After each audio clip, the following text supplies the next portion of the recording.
A quick new idea, daily, from the world's greatest TEDx talks. I'm your host, Atossa Leoni, and this is TEDx Shorts.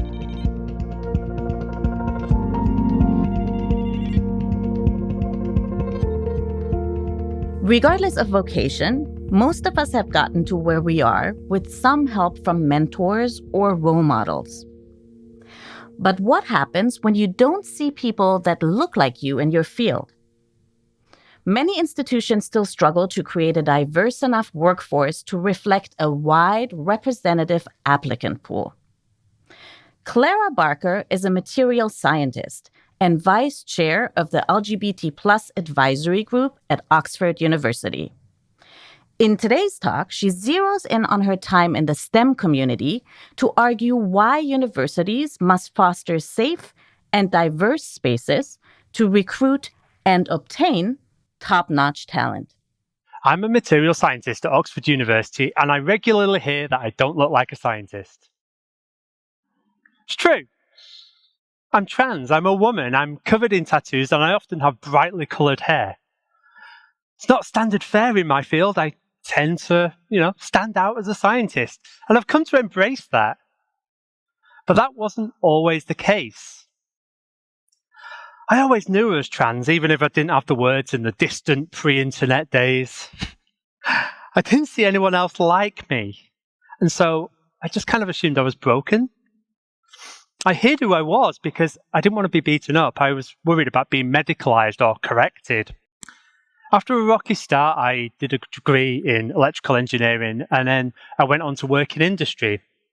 And even though I had all these really great people around me, I still thought that I couldn't transition and stay in science, that I had to hide who I was.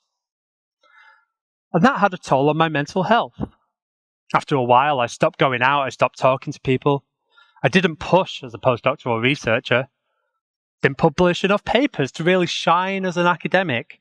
But to be honest, I didn't think it mattered because I thought that I was either going to transition and be kicked out of science or I'd be dead. I even convinced myself that I hated my field. I reached breaking point and I decided I was either going to start living my life or I was just going to give up. And so I transitioned. Not long after I did, I saw a job opportunity at Oxford University, and it looked really interesting. But if I'm honest, I just wanted to see how I was going to be treated now that I was trans and a scientist. Just wanted to confirm my worst fears. I turned up to the interview, this trans goth with a My Little Pony on my handbag. Yeah, as usual, I stood out. And during the interview, they asked me about my skills, my qualifications. They interviewed me based on my ability to do the job. I wasn't expecting that. They didn't ask about who I was. So when they offered me the job, I was like, oh, I don't know, I'll have to think about that. They thought I was haggling. They put up the price. I wasn't. I just didn't expect to be given the job. So I was still in STEM, and I started getting in touch with all the people that I used to work with. I came out in my field.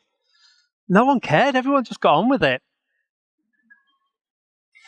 So I started to think, well, why was that so unexpected? And I realized that I just didn't have trust. I didn't trust STEM.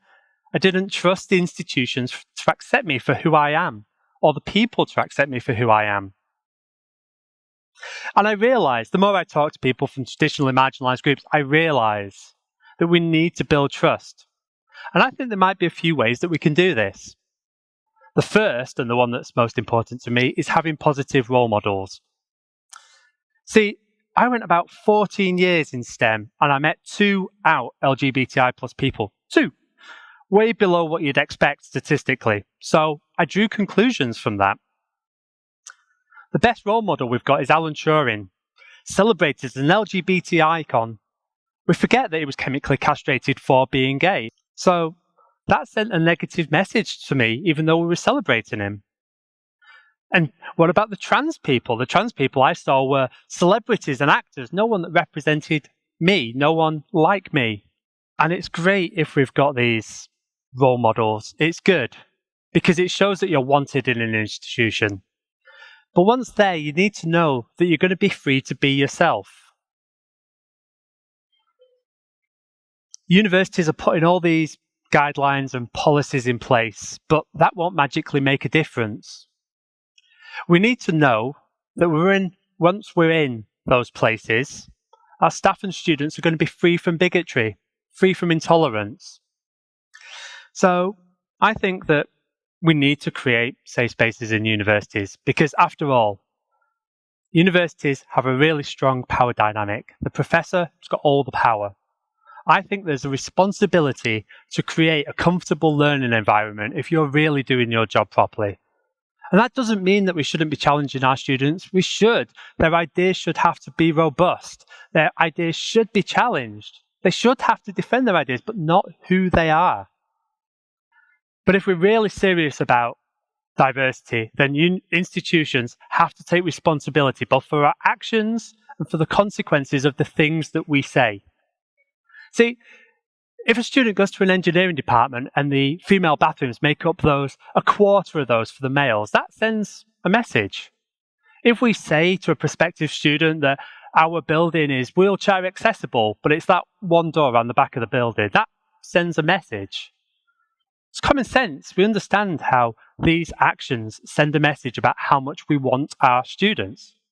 So yeah, if we're serious about diversity, then we need to start having these difficult conversations. We need to start asking these difficult questions. And there's no easy answers. But we do need to challenge the way things have been done. We need to create safe spaces. We need to promote our diverse role models. And we need to build trust in our institutions. I'm lucky. I work at a department that supports me. And it's nothing to do with the policies or guidelines. They treat me like an equal member of the team. If I achieve something, they share it.